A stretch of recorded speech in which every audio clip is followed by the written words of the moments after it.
जरा सोचिए, अगर आपकी आंखें सब कुछ स्लो मोशन में देख पाती तो आप क्या करते। कुछ ऐसा ही होता है इस लड़के के साथ जिसे बचपन से सब कुछ स्लो मोशन में दिखता है। वर्तमान में ये छोटा लड़का बड़ा हो चुका है और सीसीटीवी कंट्रोल सेंटर में काम करता है, जहाँ के वर्कर्स उसे पसंद नहीं करते क्योंकि वो हमेशा एक काला चश्मा पहनता है और किसी से ज्यादा बातें भी नहीं करता। लेकिन तभी बाइक पर सवार दो चोर सीसीटीवी में नजर आते हैं। वो चोर बहुत तेज थे, इसलिए सीसीटीवी कैमरास को चकमा देकर भाग जाते हैं और कोई वर्कर भी उन्हें देख नहीं पाता। लेकिन तभी वो लड़का उन चोरों को ढूंढ निकालता है, क्योंकि चोरों के तेजी से भागकर छुपने के बावजूद उसने उन्हें स्लो मोशन में देख लिया था। वो सब जैंग बू का शुक्रिया अदा करते हैं क्योंकि उसकी वजह से चोर पकड़े गए। इसके बाद जैंग फ्लैशबैक में चला जाता है जब वो 5वीं क्लास में पढ़ता था और एक रेस में दौड़ रहा था। वो दौड़ते हुए स्लो मोशन में अपनी क्रश बोंग सूमी को देख रहा था और उसी दिन उसे पता चला कि वो सब कुछ स्लो मोशन में देख सकता है। उसके मॉम डैड उसे डॉक्टर सियोक के पास ले गए और तब पता चला कि जैंग को डायनामिक विजुअल एक्यूटी नाम की बेहद रेयर बीमारी है, जिससे वो सब कुछ स्लो मोशन में देख सकता है। साबित करने के लिए डॉक्टर जैंग की तरफ तेजी से बॉल फेंकते हैं और जैंग उसे आसानी से पकड़ लेता है। डॉक्टर जैंग को हमेशा काला चश्मा पहनने की सलाह देते हैं, जिससे उसकी आंखों पर ज्यादा जोर न पड़े। जैंग के पापा विदेश जाकर काम करते हैं ताकि उसकी बीमारी का इलाज करा सकें। जैंग कहता है कि स्लो मोशन में देख पाना मजेदार भी है और एक परेशानी भी। मजेदार क्यों, वो तो आप सब जानते हैं, लेकिन परेशानी इसलिए क्योंकि चश्मा पहनने की वजह से स्कूल में बच्चे उसे बुली करते हैं। उसकी इकलौती दोस्त बोंग सूमी ही थी और इसलिए वो हमेशा से उसे पसंद करता था। लेकिन जैंग की दोस्त बनने पर बच्चे उसका भी मजाक उड़ाने लगे और फिर उसने भी जैंग से दोस्ती तोड़ दी, जिसके बाद जैंग का कोई और दोस्त भी नहीं बना। जैंग को अपनी आंखों से नफरत होने लगी, इसलिए वो अपनी आंखें खराब करने के लिए बहुत ज्यादा टीवी देखता था। उसकी आंखें तो खराब हुई नहीं, पर उसे कोरियन फिल्में देखने की लत लग गई। जैंग हमेशा घर में पड़ा रहता था और कभी बाहर नहीं जाता था। पता नहीं ऐसा क्यों लग रहा है जैसे मेरी बात हो रही है। जैंग के पापा कभी काम से छुट्टी नहीं लेते थे ताकि और पैसे कमा सकें, लेकिन एक दिन काम पर हुए हादसे में जैंग के पापा की मौत हो गई। डॉक्टर सियुक जैंग की हालत समझते थे, इसलिए उसे बाहर जाकर काम करने की सलाह देते हैं ताकि वो अपनी फैमिली के लिए पैसा कमा सके। और तब से जैंग सीसीटीवी कंट्रोल सेंटर में काम करने लगा। ऑफिस में बियोंग सू नाम का एक आदमी है जो जैंग का दोस्त है और उससे बात करने की कोशिश भी करता है, लेकिन जैंग को तो किसी से बात करना पसंद नहीं। वो तो बस कैमरा से लोगों को देखता रहता है और पूरे शहर का रास्ता अपने मन में याद करता रहता है। लेकिन जब बियोंग जैंग से पूछता है कि क्या तुम्हारी कोई गर्लफ्रेंड है, तो जैंग को बोंग सूमी की याद आ जाती है, इसलिए वो अगले दिन उससे मिलने जाता है। सोमी भी अब बड़ी हो चुकी है, लेकिन वो पैसों को लेकर बहुत परेशान रहती है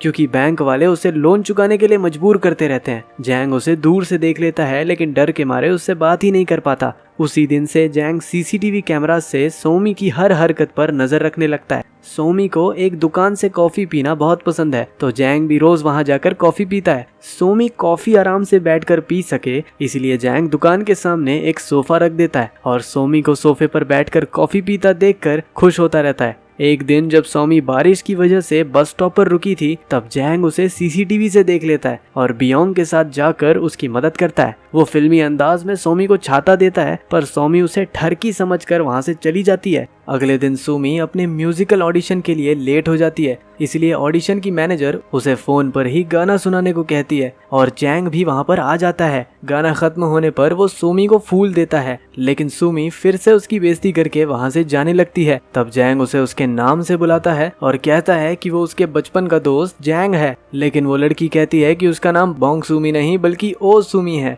जैंग को समझ में आता है कि वो अब तक गलत लड़की पर नजर रख रहा था, लेकिन गलत ही सही, अब उसे ओ सूमी से प्यार हो गया है। अगले दिन जब ओ सूमी उससे मिलती है, वो जैंग से पूछती है कि वो बोंग सूमी को क्यों ढूंढ रहा था। तब जैंग उसे बताता है कि वो उससे प्यार करता था, इसीलिए। अगले दिन जब जैंग सीसीटीवी से ओ सूमी को देख रहा था, तब ओ सूमी को एक कॉल आता है कि वो म्यूजिकल ऑडिशन में सिलेक्ट हो गई। ओ सूमी बहुत खुश हो जाती है और उसे देखकर जैंग भी। अगले दिन जैंग सूमी के घर के आसपास का रास्ता चलकर तय करता है। बियोंग उसे ऐसा करते देख लेता है और समझ जाता है कि वो ये सब रास्ते याद रखने के लिए करता है। उस रात जैंग फिर से ओसुमी से मिलता है और उसे बताता है कि वो सीसीटीवी कंट्रोल सेंटर में काम करता है। वो दोनों एक साथ सोफे पर बैठते हैं। ओसुमी उसे बताती है कि वो उस कॉफी शॉप के ओनर को पसंद करती है क्योंकि उसके पास एक महंगी गाड़ी है, और ये सुनकर जैंग को बहुत जलन होती है। वो ओसुमी को गाड़ी में घुमाना चाहता है, लेकिन उसके पास गाड़ी नहीं है और ना ही उसके किसी दोस्त के पास। उस शाम वो दोनों पार्क में मिलते हैं। जैंग ओसुमी से पूछता है कि अगर उसके पास गाड़ी होती तो वो क्या करती। ओसुमी कहती है कि वो रोज गाड़ी से नदी किनारे घूमने जाती।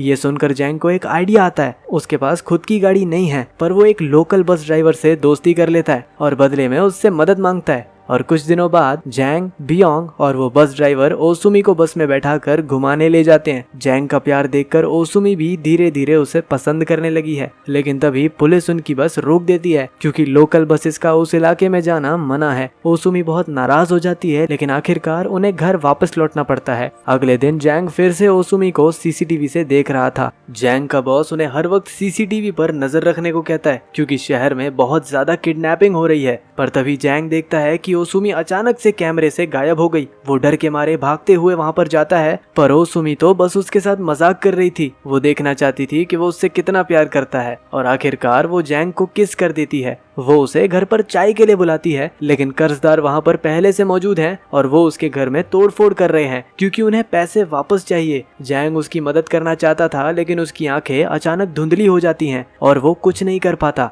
वो गुंडे ओसुमी को आखिरी चेतावनी देकर वहां से चले जाते हैं। ओसुमी बताती है कि उसने झूठ बोला था। दरअसल वो वही बोंग सुमी है जो बचपन में जैंग की दोस्त थी। उसे अपना बीता हुआ कल कुछ खास पसंद नहीं था, इसलिए वो झूठ बोल रही थी। अगले दिन जैंग डॉक्टर सियोक से मिलता है, जो उसका चेकअप करके बताते हैं कि उसकी आंखों की हालत बिगड़ रही है और वो धीरे धीरे अपनी आंखों की रोशनी खो देगा। लेकिन जैंग को इसका अंदाजा पहले से था, इसीलिए वो शहर के हर रास्ते को चलकर अच्छे से याद करता था। इसके बाद ऑफिस में बैठकर जैंग देखता है कि ओसुमी ने अपना घर बेचकर कर्जदारों के पैसे चुका दिए हैं, लेकिन अब उसके पास रहने के लिए कोई घर नहीं है और वो अपना सामान लेकर रहने के लिए कोई जगह ढूंढ रही है। लेकिन तभी सीसीटीवी पर एक गाड़ी दिखती है जो कि एक वांटेड किडनैपर की थी। पुलिस तुरंत उसका पीछा करती है, लेकिन वो गाड़ी कैमरास से बचते हुए गायब हो जाती है और अचानक से ओसुमी भी गायब हो जाती है। जैंग घबरा जाता है और उसे ढूंढने निकल जाता है, पर रास्ते में उसकी आंखें पूरी तरह से खराब हो जाती हैं और वो चल भी नहीं पाता। लेकिन बियोंग उसे देख लेता है। वहीं दूसरी ओर ओसुमी उस किडनैपर के सामने आ जाती है जो उसे किडनैप करके ले जाने लगता है, पर तभी जैंग ओसुमी की तरफ तेजी से भागकर आता है और किडनैपर उसे देखकर भाग जाता है।